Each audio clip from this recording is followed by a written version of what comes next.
Hello everyone, welcome back to my new blog. তো আজকে হচ্ছে দুর্গা পুজোর অষ্টমী, আর তোমাদের সকলকে অষ্টমীর অনেক অনেক শুভেচ্ছা আর অভিনন্দন। তোমরা সারাদিন আজকে অষ্টমীর অনেক অনেক সবাই ভালো কাটুক, ভালোভাবে ঠাকুর দেখো। আর সকালবেলা এই যে মেকআপ করে রেডি হয়ে গেছি। আজকে অষ্টমীর দিনে যাব হচ্ছে কলকাতায় ঠাকুর দেখতে।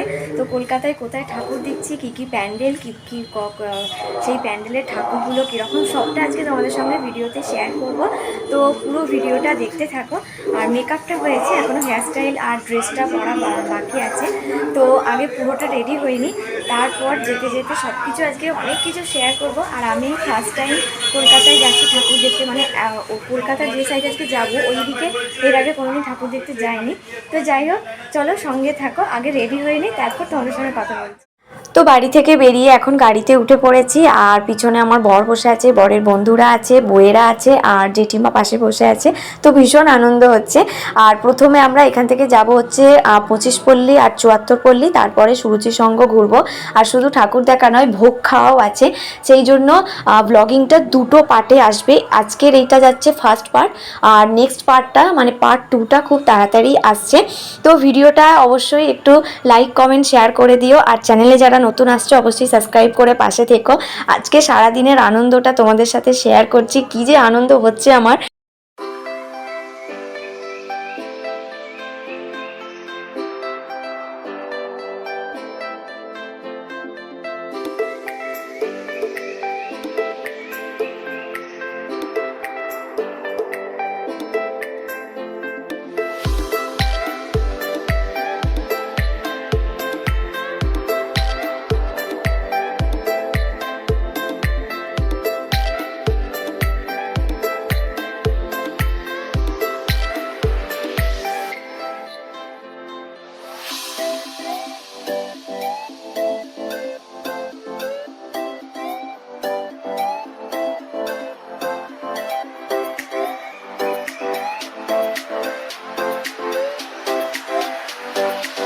তো এই যে শেষ বেশ নেমে পড়েছি গাড়ি থেকে, আর চলে এসেছি আমরা 25 পল্লী, তারপরে দেখবো 74 পল্লী, আর তারপরে যাব হচ্ছে সুরুচি সংঘ। তো আমার সঙ্গে থাকো, আর পরপর প্যান্ডেলগুলো দেখতে থাকো, ঠাকুরগুলো দেখতে থাকো, আর অবশ্যই কমেন্ট করে জানিও।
তোমাদেরকে আমি পরপর 3টে প্যান্ডেল ঠাকুর দেখালাম। তো প্যান্ডেল আর ঠাকুরগুলো কিন্তু দারুণ করেছে। আর আমি এখন সুরুচি সঙ্গে দাঁড়িয়ে আছি। তো সুরুচি সঙ্গের প্যান্ডেলটাও কিন্তু অসাধারণ করেছে। আর এখন এখান থেকে যাব হচ্ছে মুদিয়ালি, সেখানে গিয়ে ভোগ খাবো। আর সেটা তোমরা নেক্সট পার্টে দেখতে পাবে, তার জন্য তোমরা একটু ওয়েট করো।